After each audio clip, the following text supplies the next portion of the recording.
द्वारकाधीश भगवान की जय। भक्तों, यदि मेरे गोविंद ने कोई भी लीला की है ना, तो केवल और केवल जगत के कल्याण के लिए की है। यदि 16,108 ब्याह किए ना, तो कहीं ना कहीं जगत का कल्याण करने के लिए किए। अपने लिए कछु भी ना करो। आपको पता है ना, मेरे गोविंद नंद के लाला, नंद के राजकुमार रहे हैं गोकुल में, ब्रज में, वृंदावन में। लेकिन ना कभी अच्छे अच्छे वस्त्र नहीं पहने। क्यों? क्योंकि उनके मित्रों के पास अच्छे वस्त्र नहीं हैं। यदि मैं अच्छे वस्त्र पहन कर जाऊंगा तो उन्हें यह ना लगे कि अपना वैभव दिखाने आ गया कन्हैया। अच्छे वस्त्र नहीं पहने, पैरों में पादुकाएं नहीं पहनी, कि मेरे मित्रों को ना लगे कि देखो हमारे पास तो पादुकाएं नहीं है और ये पादुकाएं पहनकर हमको दिखाने के लिए आ गया है। उनके मित्रता के भाव में, उनके प्रेम में कोई कमी नहीं आनी चाहिए। इसलिए तो घर में जब मेरा गोविंद रहता ना, तो बड़ा सज संवर करके मेरा सांवरा रहता था। लेकिन जब गोचारण करने जाता, अपने मित्रों के पास खेलने जाता ना, तो ऐसे बन के जाता जैसे बिल्कुल गांव का ग्वारा हो। कभी अपने वैभव का प्रदर्शन उसने नहीं किया, कभी नहीं किया। केवल और केवल लोगों का दुख का हरण करने के लिए मेरा गोविंद लीलाएं करते रहता है। भक्तों, इधर समस्त पटरानियों के साथ मेरा गोविंद निवास करने लगा, रहने लगा, सुखमय गृहस्थी चल रही थी। भक्तों, जो मेरी मां रुक्मणी है ना, रुक्मणी वास्तव में मां साक्षात लक्ष्मी स्वरूपा है, बहुत भोली है। देखो, स्वामी की देवियां कभी कभी तो उनसे रूठती रहती है ना। ये तो घर घर की कहानी है ना कहानी घर घर की। हर स्वामी की देवियां उनसे दिन में एक आध बार तो रूठी जाती होंगी। दिन में नहीं, महीनों में, साल में एक दो बार, या दिन में, लेकिन रूठ जाती है, कभी ना कभी तो रूठती रहती है। मेरे गोविंद की यहां भी यही लीला है, आपकी गलती नहीं है, वहां भी चलता है। कभी कौन सी रानी, कभी कौन सी रानी, कभी कौन सी रानी रूठ जाती है। लेकिन भक्तों, मेरी जो मां रुक्मणी है ना, वो कभी गोविंद से नहीं रूठी। कभी उनके चेहरे पर कभी गुस्सा नहीं देखा मेरे गोविंद ने। आज तक एक भी सेवक ने ये नहीं कहा कि आज मैंने मां रुक्मणी को कभी क्रोध में देखा, कभी किसी को डांटते हुए देखा। हमेशा हंसते हुए, मुस्कुराते हुए देखा।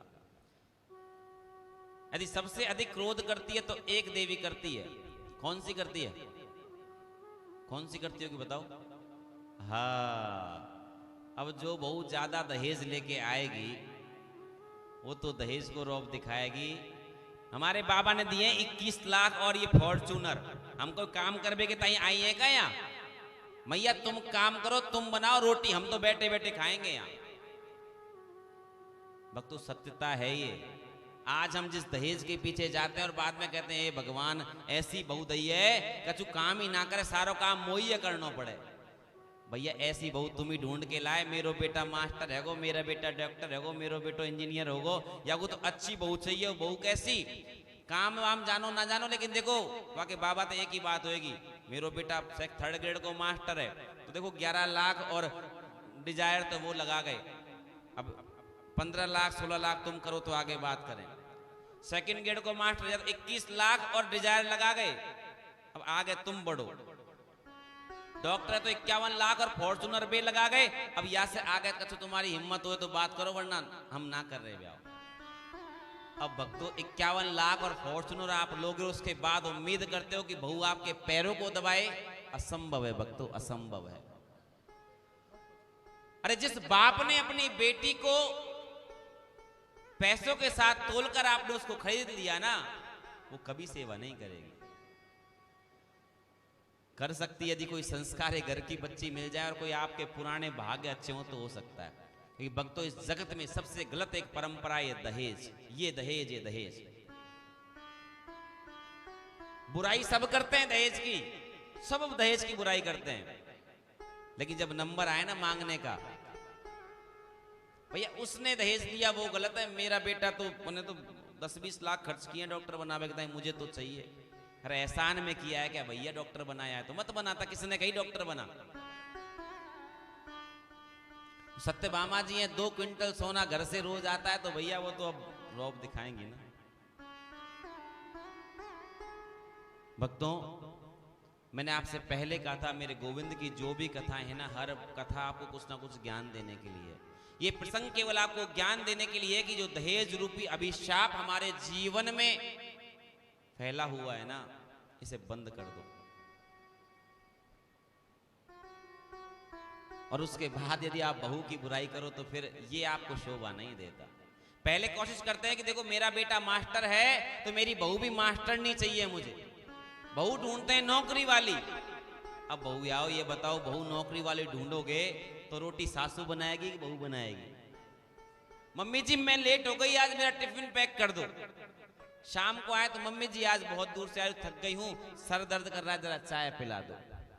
और उसके बाद सासू बुराई करे तो ये हक बनता है क्या आपका बुराई करने का? बिल्कुल नहीं बनता। अरे आप तो खुद मांग रहे थे कि नौकरी वाली बहू मिले। अब नौकरी वाली बहू तो ऐसी मिलेगी जो सेवा तुमको ही करनी पड़ेगी, वो ना करे तुम्हारी सेवा।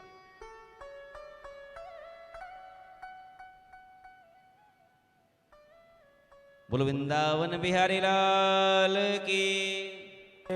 लेकिन किसी भी सेवक ने ये नहीं कहा कि हमने आज मां रुक्मणी को उदास क्रोधित होते हुए देखा, किसी को डांटते हुए देखा।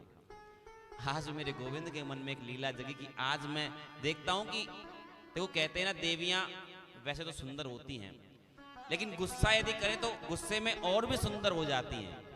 तो आज मेरी रुक्मणी सुंदर तो है, आज देखना चाहता हूं कि ये गुस्सा करे तो कितनी सुंदर लगती है, कैसी सुंदर लगेगी ये। भक्तों, आज मेरा कन्हैया अपने कक्ष में बैठा है, बिल्कुल उदास होकर गुमसुम होकर के बैठ गए। इधर मां रुक्मणी कमरे में आई तो चुपचाप गुमसुम उदास बैठे मेरे कन्हैया। आज मैया ने पूछी, प्रभु आज क्या बात है, आज उदास क्यों? नहीं कुछ नहीं देवी, ऐसे ही। प्रभु बताओ तो सही, द्वारकाधीश आपको क्या कष्ट है, आज ऐसे दुखी हो रहे हैं आप, ऐसे उदास क्यों हो रहे हैं? क्या क्या मुझसे कोई गलती हो गई स्वामी जो आप मुझसे बात नहीं कर रहे? प्रभु बताओ ना, मुझसे क्या गलती हो गई जो आप मुझसे बात नहीं कर रहे, मुझसे ऐसे रूठे रूठे बैठे हैं? भक्तों, आज मेरे गोविंद कहने लगे, देवी तेरी कोई एकाध गलती हो तो बताऊं। क्या प्रभु मुझसे जाने अनजाने, मतलब जानकर तो मैंने कोई गलती की नहीं प्रभु, यदि अनजाने में कोई गलती हो गई तो मुझे क्षमा कर दो। अरे देवी एक आध गलती हो तो अनजाने में हो जाए, तुमने तो गलती पे गलतियां की हैं। प्रभु क्या गलती की है? भक्तों, आज मेरे गोविंद मां रुक्मणी की गलती बता रहे हैं कि रुक्मणी ने क्या गलती की है। राजपुत्रेप्सिता भूपे लोकपाल विभूति भी महानुभावे श्रीमद्भेद रूपादार्य बलोजिते। देवी तुम्हारी पहली गलती तो ये है कि तुम कुंडिनपुर की राजा की राजपुत्री, और तुमने विवाह के लिए चुना तो किसको? एक ग्वारिये को, जो गाय चराते चराते जो बड़ा हुआ है उसको तुमने अपने पति के रूप में चुना है। तुम्हारी सबसे बड़ी गलती। और अब देख लिया रुक्मणी की तरफ, क्या रुक्मणी मैया को क्रोध आया क्या? लेकिन अब भी रुक्मणी मैया बैठी बैठी मुस्कुरा रही है, क्रोध का नाम तक नहीं है। फिर कहने लगे, अरे तुम्हारी गलती एक ये है कि अरे यदि कोई देवी किसी वर को वर चुने तो उसकी देखती है कि कितना वीर है वो, उसकी वीरता देखती है कि कभी संकट आए तो मेरी रक्षा कर पाएगा या नहीं कर पाएगा। और तुमने मुझ में क्या देखा? अरे मैं तो वो हूं जो जरासंध के डर से छुप करके यहाँ द्वारकापुरी का निर्माण करके बैठ गया, उससे छुप करके। ऐसे डरपोक को तुमने पति के रूप में चुना है, ये तुम्हारी दूसरी गलती है। देवी अरे तुमने ये सोच समझ के कर लिया कि तुम्हारी बड़ाई सुनी थी इसलिए तुमसे मैं ब्याह कर रही हूं, इसलिए मैं तुमसे ब्याह कर रही हूं, तो देवी तुम्हारी ये भी गलती है। क्यों? तो किसी से भी पूछ लो, देखो सब कहते हैं कि भोले बाबा के जो भक्त है वो पैसे वाले होते हैं और जो कृष्ण के भक्त हैं वो थोड़े गरीब होते हैं। अरे मेरे भक्ति तो मेरे भजन तो फक्कड़ बाबा जी करते हैं, और ऐसे तुमने अपने नाथ के रूप में चिन्ह लिया। यदि यदि देवी तुम सोच रही हो कि हम सुंदर हैं इसलिए ब्याह किया, तो देवी हम तो पैदा ही काले हुए और जब कालिया नाग के ऊपर हमने कालिया नाग के साथ लीला करी, उसके फनों पे नाचे, तो उसके जहर रूपी फनों की फूंकार से हम तो और भी काले है गए। तुम्हारी अगली गलती, बार बार हर गलती बताते जा रहे हैं, मां रुक्मणी की तरफ देखते जा रहे हैं, हर गलती की तरफ देखते जा रहे हैं, हर बात पर कि मां को क्रोध आता है क्या। लेकिन मां अब भी बैठी बैठी मुस्कुरा रही है। कन्हैया ने कहा भैया कोई ऐसी बातों से तो काम नहीं चलेगा। भक्तों, आज मेरे गोविंद ने एक ऐसी बात कह दी कि देवी अभी भी कछु देर ना हुई है, देवी अभी भी कछु देर ना भई है, तुम चाहो तो शिशुपाल अभी भी बारात लेकर के तैयार खड़ो है। भक्तों, ये बात कन्हैया ने कब कही? जब मां रुक्मणी के 10-10 पुत्र हो गए कि देवी अभी भी कछु देर ना हुई है, शिशुपाल अभी भी तैयार बैठो, तुम ते ब्याह करबे के ताई। अब भक्तों, मां रुक्मणी की तरफ देखा कि देखो कितना गुस्सा आता है, लेकिन देखा तो क्या देखते हैं कि मां रुक्मणी को गुस्सा तो नहीं आया, मूर्छित होकर के पृथ्वी पर गिर पड़ी,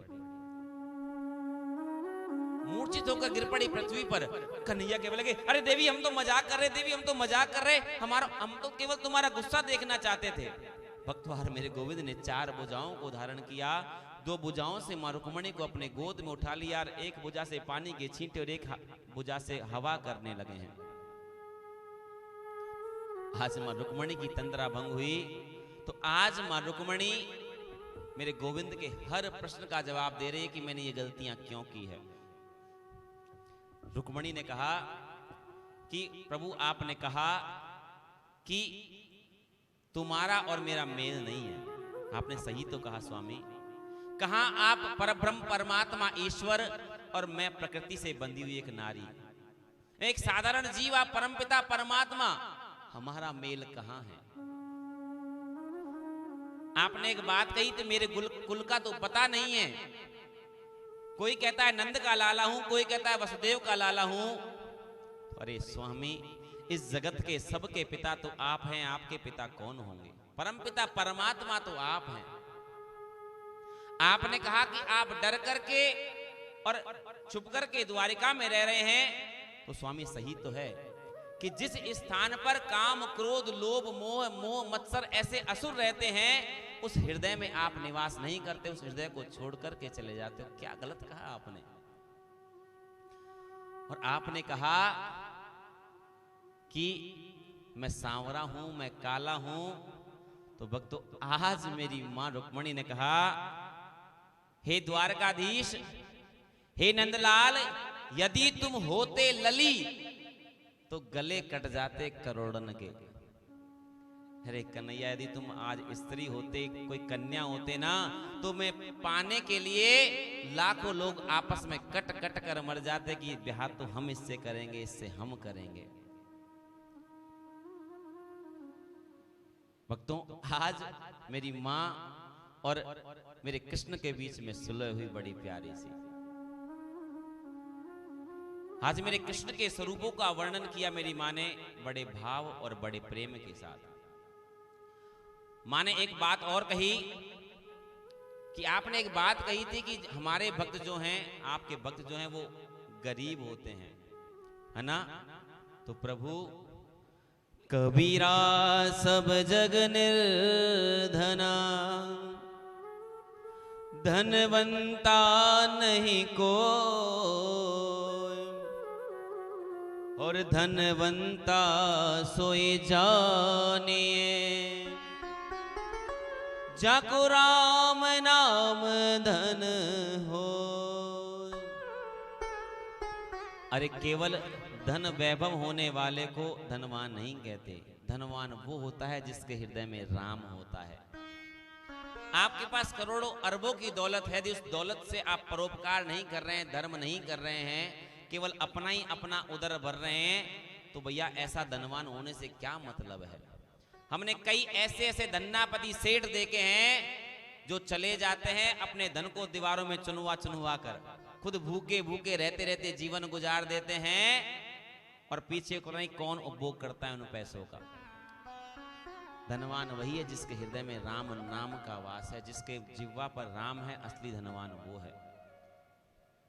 भक्तों, आज सुखदेव जी कहते हैं